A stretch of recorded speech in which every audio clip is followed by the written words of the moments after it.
Long before the roads were carved into the red earth of Igbo land, there stood a village called Umuokoro, a place where the wind carried the voices of the ancestors, and the moon listened when elders spoke.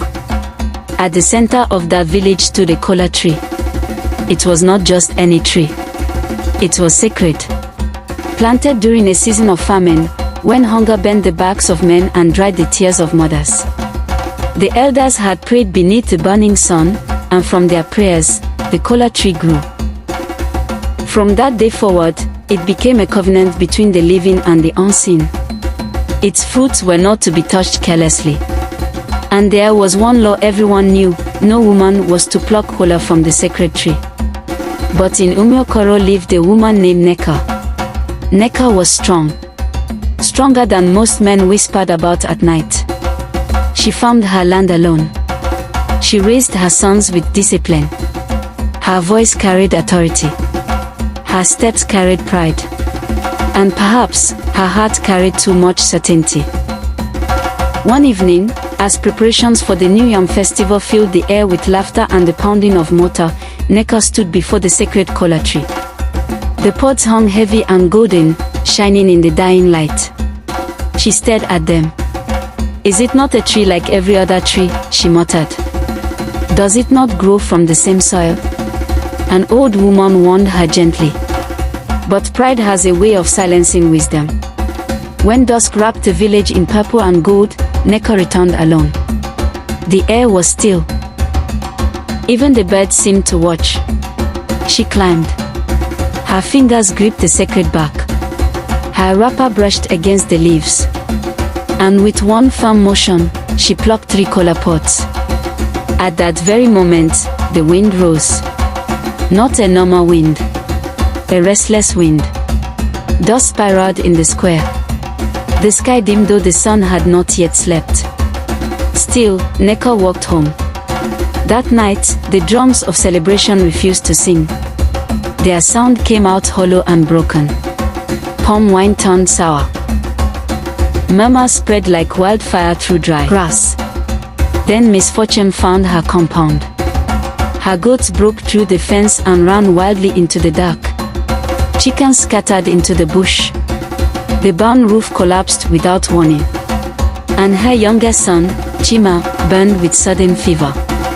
For the first time, Nneka's strength trembled. Inside the dim hut, she knelt beside her son, pressing a damp cloth to his forehead. His small body shook against the woven mat. Fear crept into her chest, the kind that no pride can silence. By morning, the elders had gathered beneath the great tree. Elder Okonko, his grey beard resting on his chest, asked the question that silenced the crowd. "Did you climb the sacred kola tree?" The village held its breath. "Yes," Nneka replied. "It is only a tree." A murmur rippled through Umuokoro. The chief priest spoke softly but firmly. "It is not the tree you offended. It is the covenant." That night, Nneka did not sleep. She listened to her son's labored breathing. She watched shadows dance on the clay walls. And for the first time, doubt entered her heart. Before dawn, she ran barefoot to the shrine. Her wrapper was loose. Her pride was gone. "I was wrong," she whispered to the earth. "I thought strength meant defiance. I see now that strength also means humility." The elders ordered a cleansing ritual. For 7 days, Nneka fasted. For 7 nights, she reflected. When the ritual fire burned beside the shrine, she knelt. Not as a defiant woman, but as a daughter of the land seeking restoration. The chief priest called upon the ancestors. The offering was made. The covenant was mended. And slowly, peace returned. The wind softened. The drums found their voice again. Rain fell gently upon the farms. And inside the hut, morning sunlight streamed through the window as Chima opened his eyes, clear, calm, alive. Nneka wept, but this time, not from fear. From gratitude. She stepped once more before the sacred kola tree, but she did not look at it with challenge. She bowed her head. From that day forward, Nneka became a different kind of strong. When young women laughed at tradition, she would gather them beneath the moonlight and tell her story. The laws of the land, she would say, are not chains meant to bind us. They are roots meant to steady us. When you cut your roots, you may not fall at once, but you will lose your balance. And in umuokoro, no one touched the sacred kola tree again without reverence.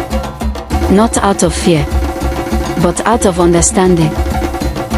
Because in Igbo land, tradition is not merely custom. It is memory.